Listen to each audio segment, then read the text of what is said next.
coming from a very, very great scholar and a great celebrity and a very important figure, significant figure in the Indian administration also, is the advisor to the Prime Minister, uh, Sri Bibek Debroy. We are going to play the recorded keynote address from Dr. Bibek Debroy. Thank you for inviting me. I think it's a wonderful, wonderful idea that Indic Academy is focusing on the Puranas. Is focusing on the Puranas not only in terms of this event that has been organized, but also in terms of several books that Indic Academy has begun to bring out on the Puranas. And some of these books are in the nature of research. The Puranas have not been taken very seriously. That's unfortunate, but the Puranas have not been taken very seriously at all. So I think the first question to ask is, what are the Puranas? And which Puranas are we talking about? And why is it important for us to read the Puranas? Collectively, the expression Itihasa and Purana is used. The word Itihasa, Itihi Asa, means this is indeed what happened. And Itihasa, of course, means the Ramayana and the Mahabharata, more specifically the Valmiki Ramayana and the Mahabharata.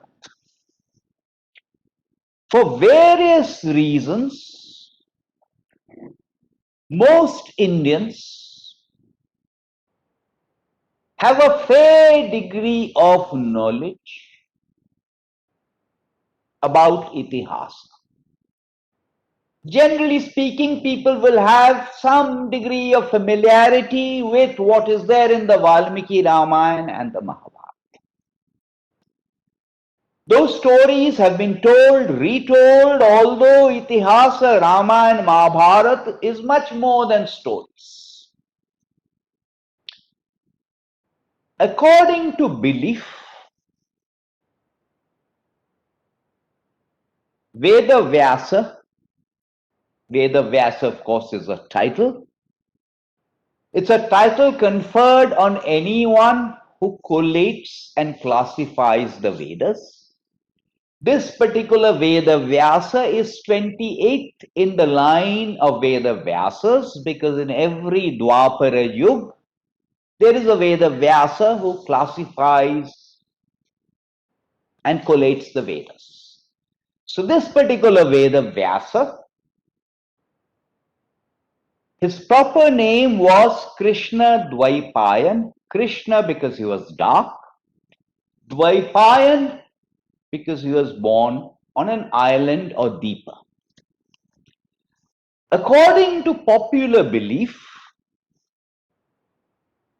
Krishna Dvaipayan Veda Vyasa composed the Mahabharata. He composed the Mahabharata in 100,000 shlokas.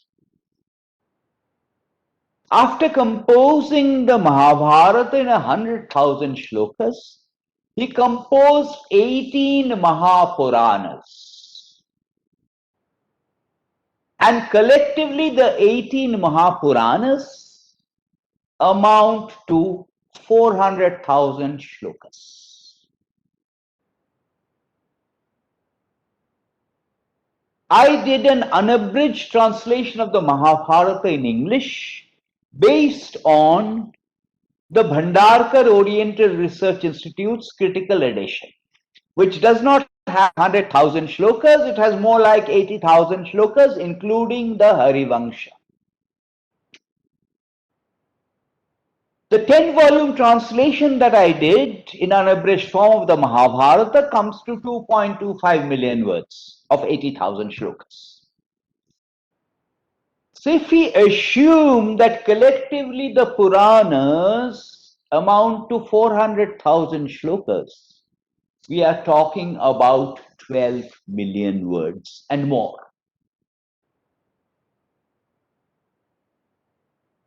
According to the popular belief, first Vedavyasa composed the Mahabharata and then he composed the Puranas. So it's almost a linear chronological timeline with the Mahabharata coming first and the Puranas coming after that. I don't think that is quite true. Today we have these texts, and when I say texts, I'm not saying texts in written form, because rendering into writing came much later. When I am using the word texts, I mean texts that were transmitted orally, and in the process of oral transmission, there are bound to have been additions, embellishments, interpolations. I'm not talking about the dates of the specific incidents, be it the Ramayana or the Mahabharata. That's a separate issue. But so far as the texts are concerned, to the extent we can date anything with some certainty, when we are talking about the Valmiki Ramayana and the Mahabharata, we are talking about a range of possibly 1,000 years from 5000 BCE to from 500 BCE to 500 CE, 1,000 years, roughly. Give or take a couple of hundred years on either side, 500 BCE, 500 CE. For the Puranas, the texts as we know them, and the 18 Puranas are very heterogeneous. The texts as we know them, the rough date would be something like 300 CE to maybe even 1200 CE. Again, a span of almost 1,000 years. And as I said earlier, the impression is Vedavyasa first composed the Mahabharata, then he composed the Puranas. I think this kind of a linear suggestion is inordinately simplistic. For example, many of the Puranas are recounted by Shuka or Shukadeva, Vedavyasa's son. In the Mahabharata, we are told that Shukadeva attained mukti. He merged into nature. If this had happened in the Mahabharata, then logically he could not have recounted the Puranas. So I think what really happened, and it is impossible to establish this with any degree of certainty, there was a core Purana text which Vedavyasa composed, and that core Purana text recounted by Sutas and Magadhas existed independently of the Mahabharata and the Valmiki Ramayana. Forget the Valmiki Ramayana for the moment. Existed independently of the Mahabharata. They were contemporary texts, not linear. And over a period of time, they expanded linearly. I've been using the word Purana without explaining what a Purana is. As per the definition, a Purana is supposed to have 5 characteristics, Pancha Lakshana. It is supposed to describe Sarga, which means the original creation, the primary creation, and at the end, the opposite of Sarga, which is the eventual dissolution, universal dissolution or destruction, pralaya. So that's the first characteristic a Purana is supposed to satisfy, the first of the Lakshanas. It must describe that original creation and the eventual dissolution. But within that, there are secondary cycles of creation and destruction. Pratisarga. So Purana must describe that also. The secondary cycle of creation and destruction. Second of the Pancha Lakshanas. In terms of the divisions of time, there are 2 parallel divisions of time in our tradition. One, of course, is in terms of Satya Yuga, Krita Yuga, Treta Yuga, Dwapara Yuga, Kali Yuga. And including the Sandhyansas, the intervening period between one yuga and another, we have 12,000 years in terms of years of the gods. So this 1,000 such Mahayugas amount to 1 day for Brahma. When Brahma is awake, creation happens. When it is Brahma's night, there is the destruction, dissolution, pralaya. So this is one kind of classification in terms of the Mahayugas. Parallelly, there is a division into Manvantaras, each Manvantara being presided over by a Manu. Swayambhuva Manu being the first. So Manvantaras are also eras. And the third Lakshana of a Purana is that it must describe the Manvantaras.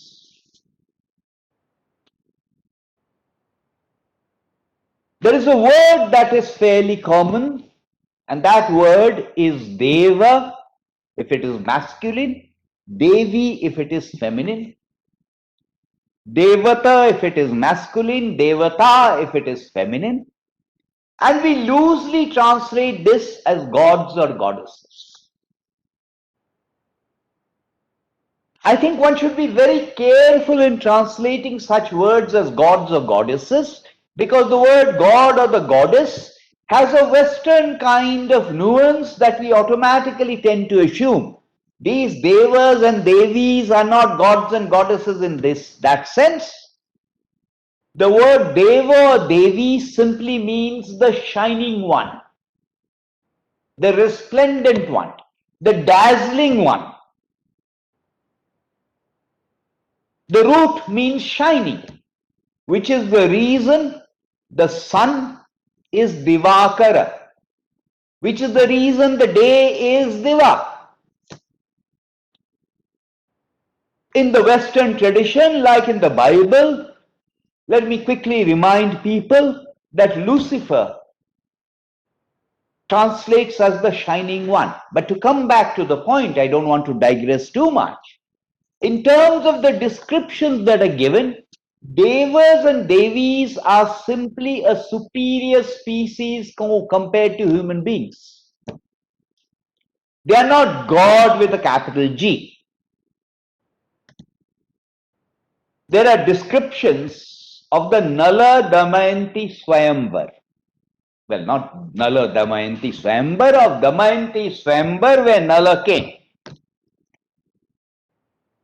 4 of the Lokapalas, the guardians of the world, also wanted to marry Damayanti and also wanted to test her. So they came to that Swayamvara disguised as Nala.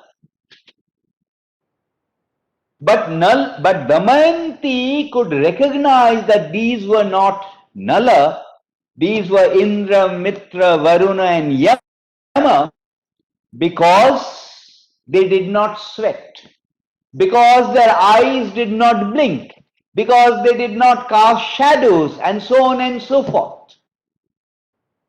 Because the garlands they wore did not fade. So Deva, Devi, these are not gods, and therefore Devas and Devis and Rishis were also subject to birth oblique manifestation. So the fourth characteristic a Purana must satisfy in terms of the Pancha Lakshanas is describe the origins of Devas and Rishis. And the fifth and final characteristic, Pancha Lakshana, of a Purana is it must describe the genealogies of Surya Vangsha or solar dynasty and Chandra Vangsha or lunar dynasty.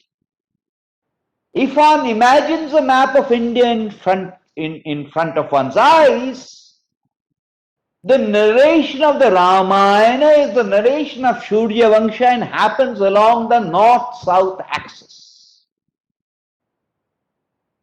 And the narration of the Mahabharata of Chandra Vangsha happens along the east-west axis. So between the two of them, the Ramayana and the Mahabharata, they cover the entire geographical expanse of Bharatavarsha. I have given the mechanical definition of Puranas in terms of the Pancha Lakshanas. But the Puranas are much more than that. The Puranas are encyclopedias. They are treasure houses of knowledge.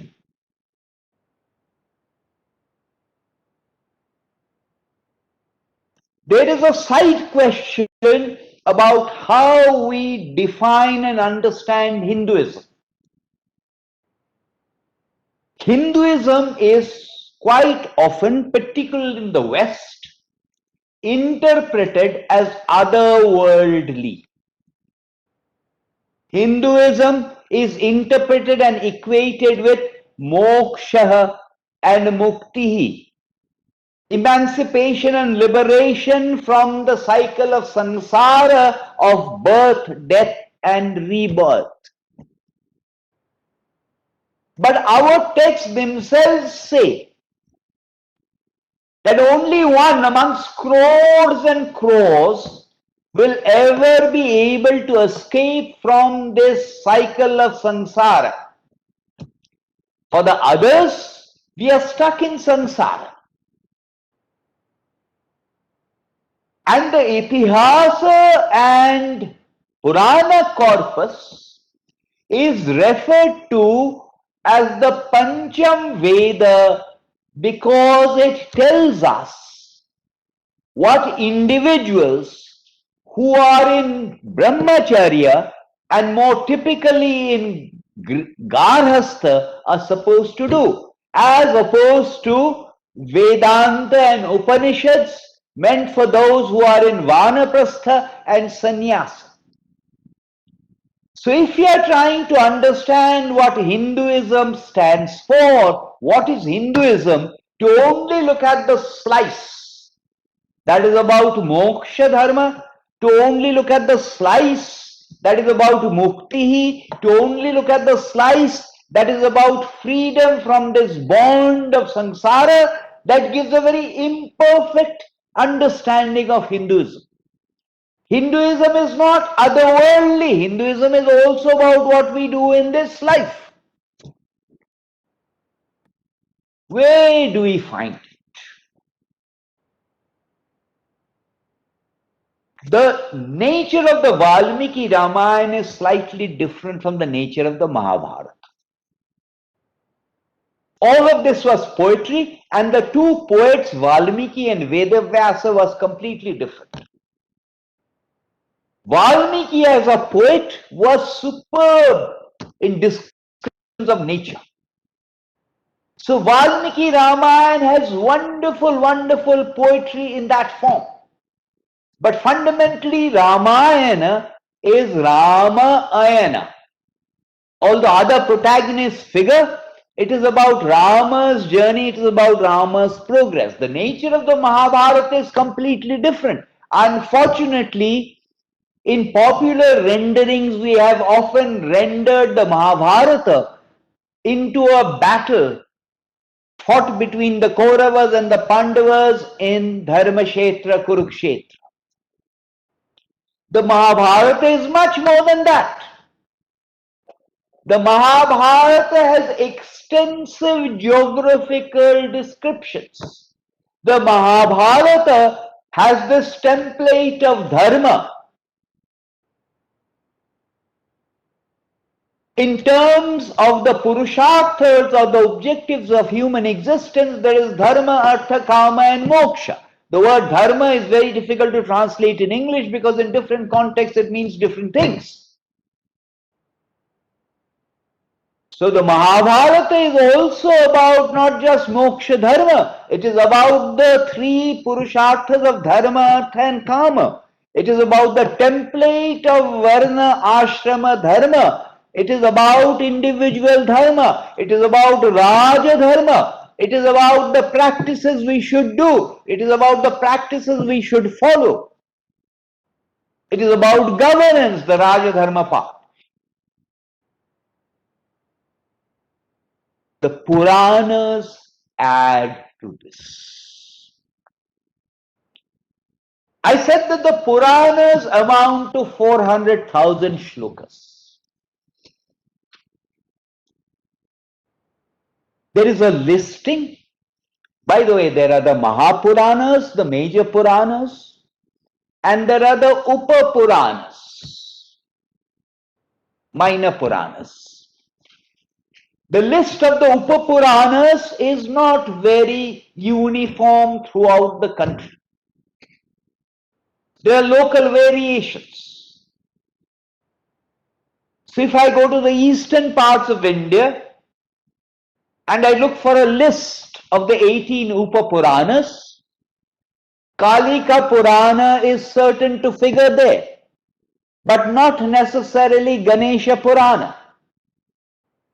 If I go to the western parts of India in the list of Upapuranas, Ganesha Purana is certainly to figure, but not necessarily Kalika Purana. Unlike that, except very, very minor differences, the list of the 18 Mahapuranas is standardized. It is mentioned in the Puranas themselves. Very minor differences in terms, should the Vayu Purana be included in addition to the Agni Purana? Or should it be the Bhavishya Purana instead? That kind of minor differences. So there are 18 Mahapuranas, and all of them are encyclopedias. Amongst the 18 Puranas, it is only the Vishnu Purana which sticks to the Pancha Lakshana template.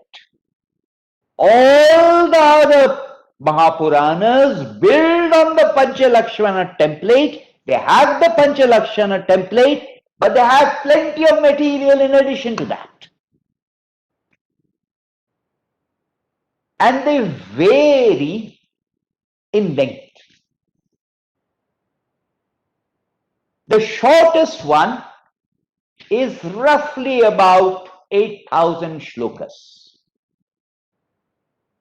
Very, very roughly speaking, one shloka converts into 20 words in English. Very rough. Gives you some idea of the length. So the shorter Mahapuranas are about 8,000 shlokas, thereabouts.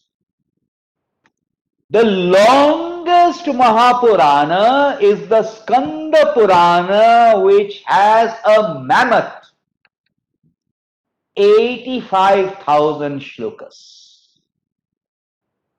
which makes it as long as the Mahabharata almost. So you can imagine its size. The second longest Padma Purana, the second longest is the Padma Purana. It has 55,000 shlokas. Again, a huge text. Unfortunately, these texts have not been translated. When I say these texts have not been translated, I mean translations in unabridged form. And when I'm making that strong assertion, I mean all of them together. Obviously, some of the Mahapuranas are more popular than the others. For example, the Bhagavad Purana is probably, arguably, the most popular Purana. Of course, the Bhagavad Purana has been translated. It's read all the time, or if not all of it, the 10th Skandha. The Bhagavad Purana has sections known as the Skandhas. The 10th Skandha is read all the time. But have all the Puranas been translated? Unabridged? Certainly in English they have not. I'm not familiar naturally with every Indian language. But amongst the languages I know, amongst the Indian languages I know, I can mention Puranas which have not been translated not only in English, but they have not even been translated in the Indian language in unabridged form. And I repeat, don't misunderstand, I'm talking about all of them.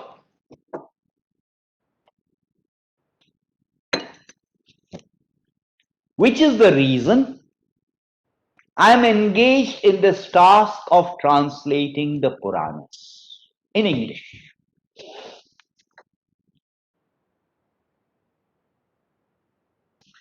The Bhagavad Puran and the Markandeya Puran have already been published. The publisher for all my translations is Penguin. The Brahma Puran and the Vishnu Puran have been done. But because of COVID, publication got delayed, so these two will be published in the course of this calendar year. I am now translating the Shiva Puran, which is the third longest Purana. Will be published next year sometime. It is my hope to accomplish the translation of all the 18 Mahapuranas. Will I be able to do that? I do not know. I'm reasonably certain I will be able to do 17 of them. I don't really know about the Skanda Puran, which I just told you is the longest. In the course of the translation, I discovered that the number of shlokas a Mahapurana is supposed to have, I gave you those figures earlier, 400,000 shlokas altogether. Those are the reported figures of number of shlokas in the Mahapuranas. But in the course of the translation, I have discovered that in some cases, the number of shlokas we have in the text today is lower. Some of the shlokas may have been lost. So when we look at that 400,000 shloka figure, let us bear that in mind. I think we should cast our minds back to Bengal in the middle of the 19th century. Why am I mentioning this? I'm mentioning this because I earlier referred to the fact that the Puranas have been largely ignored. For example, if you look at the Sacred Books of the East series translated by Max Muller, not translated, edited by Max Muller, translated by various people, they focused on the Upanishads, they focused on Dharma Shastras. Insofar as other translations were concerned, they focused on literature like Kalidasa. So by and large, that chorus of the Puranas was ignored, was dismissed as myths. In Bengal in the 19th century, second half of the 19th century, partly thanks to the Asiatic Society, I'm using the word Asiatic Society, although the name of the organization changed over time, let's just call it Asiatic Society. Partly thanks to Asiatic Society, Sanskrit texts of the Puranas began to be published. Sanskrit editions and texts of the Puranas started to be published one by one. Everything was not completed, but it started. Someone like Haraprasad Shastri went to Nepal because the manuscripts of some of these Puranas were available in the royal collection in Nepal and brought them back.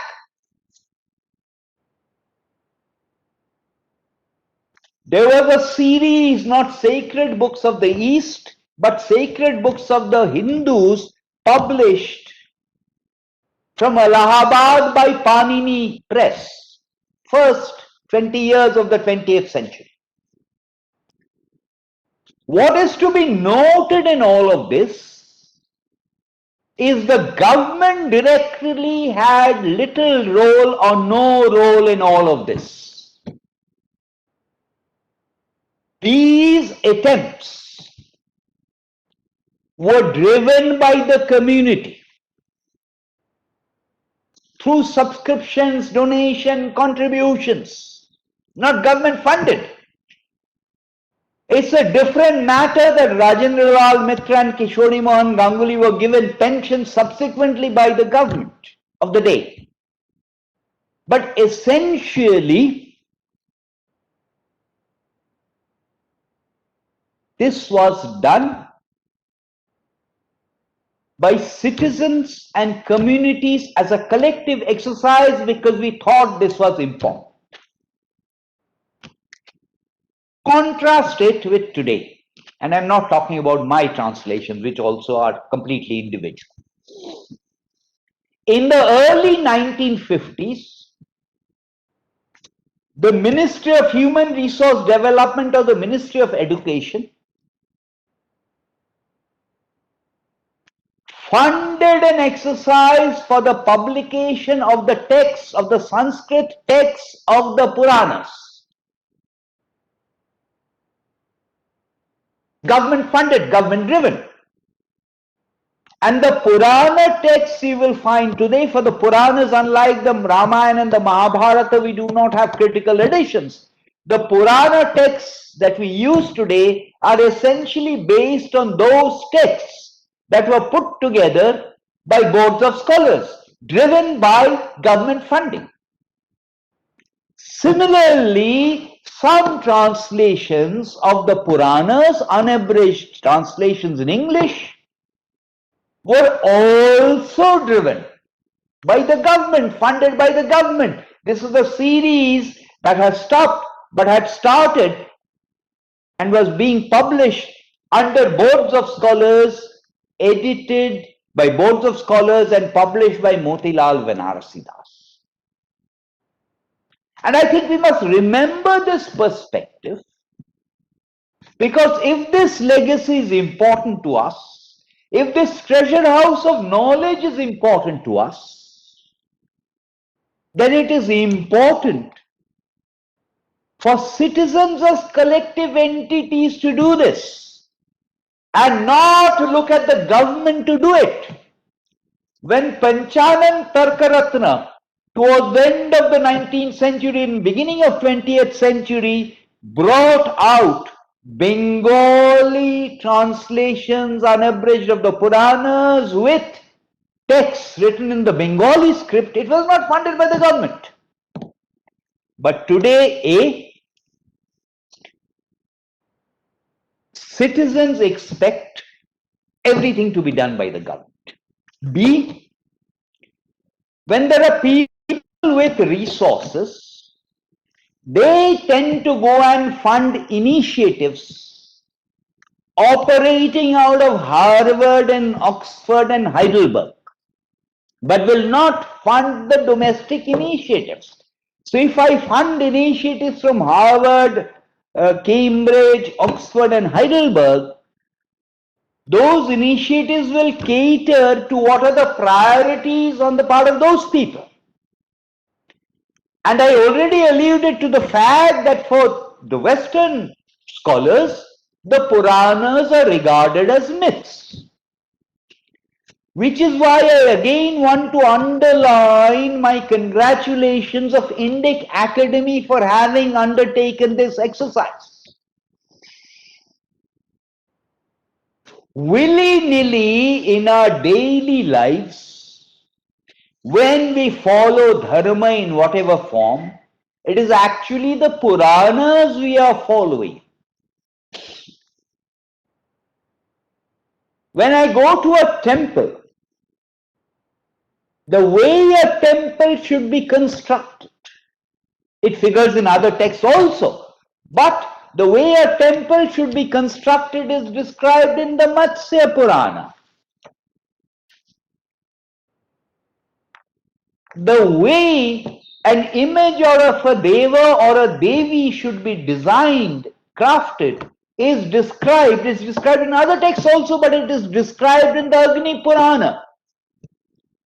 When I do a Shraddha ceremony, the rites for that Shraddha ceremony are described in the Garuda Purana. And there is a wealth of geographical material. If I want to fit in the Purana, the chronology of India's history, quite often people say India has no track record of history. Not true at all. It is just that where the history exists, we have chosen to ignore that.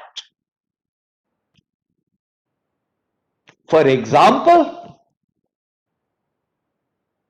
the Puranas tell us, very minor difference in years, whether it is 1050 or 1015, the Puranas tell us about the length of time that elapsed between the accession of Parikshit to Mahapadmananda. Mahapadmananda has been corroborated by external evidence by the Greeks, oblique Macedonians. So we have a timeline of history, and one of the books that Indic Academy recently published is a remarkable one because it tries to integrate this particular bit of Indian history with the Indus Saraswati civilization, but that's a different matter. The last person who seriously attempted to do some research on the Puranas was Parjitar. We may or may not like what Parjitar did always, but at least he did some research, followed up a little bit by Pusalkar later on. The last textual analysis of the Puranas, I think was 1941, I'm not very sure, I don't remember the year exactly, by Dr. Hazra. It was a PhD thesis in the University of Dhaka. So we have reduced the Puranas to dummied down versions, caricatures of what the Puranas are, in TV serials, comic strips,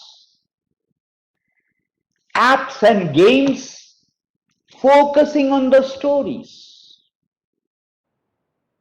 The Puranas have stories, but they're not only about stories, they have a lot of information. Let me give you two examples. Markandeya Purana. By the way, there is a significant section in the Markandeya Purana on Devi Mahatma.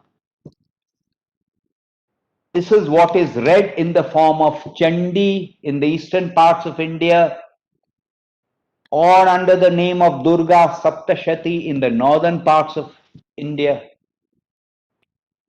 So whenever we chant, Ya Devi Sarvabhuteshu Sakti Rupena Sangasthita Namastasai Namastasai Namastasai Namo Namaha, or when we chant Om Sarva Mangala Mangalle Shive Sarvartha Sadhike Sharanye Trambake Gauri Narayani Namastute, all of these are from that particular part of Markandeya Purana.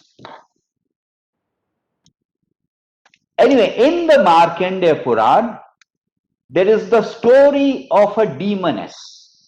And this demoness is known as Jata Harini. Jata means to be born. Harini is someone who steals, takes away. So what does this demoness Jata Harini do? Jata Harini goes to a house where there is a newborn baby, an infant. Steals that newborn baby or infant, takes it to another house where there is a newborn baby of infant, replaces that one with this, takes that, goes to another house and does the same thing, exchanging babies and exchanging infants, newborn babies, and causing general confusion.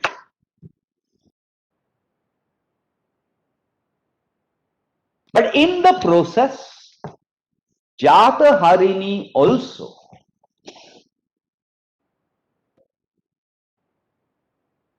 devours every third child.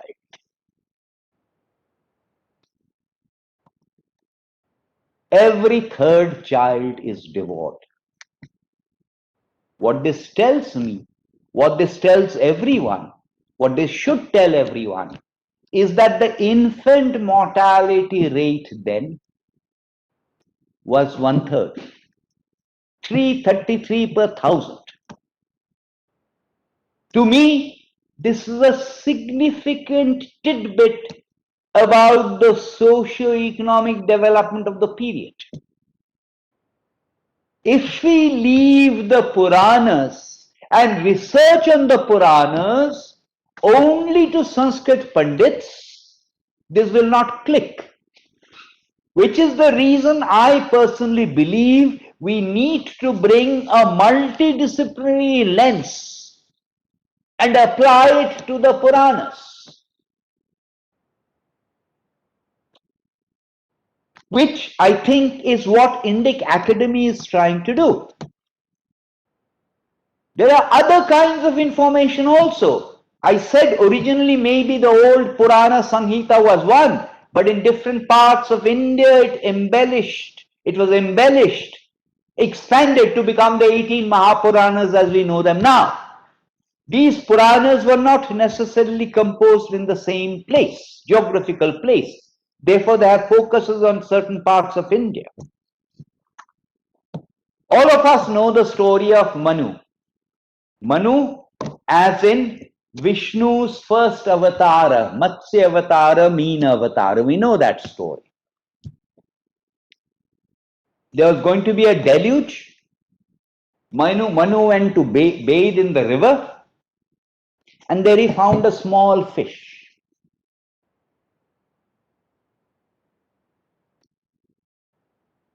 He brought it back, put it in a pot.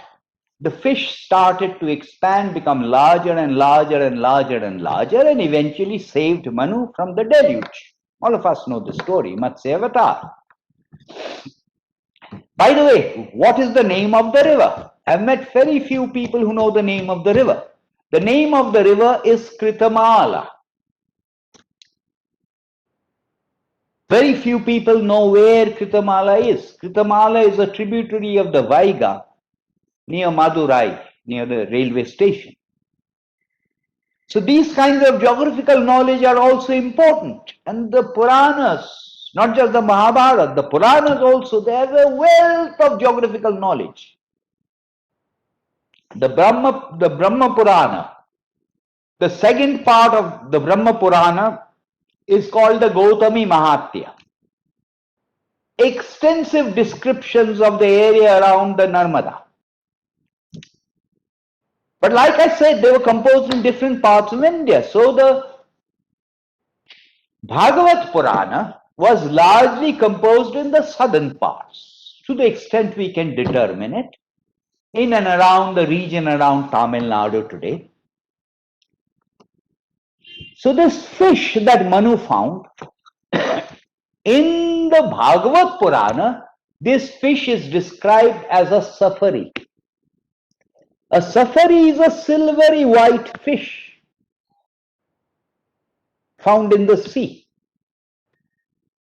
Tamil Nadu, coastal parts, Bhagavat Puran, so the fish was a safari, silvery white fish found in the sea.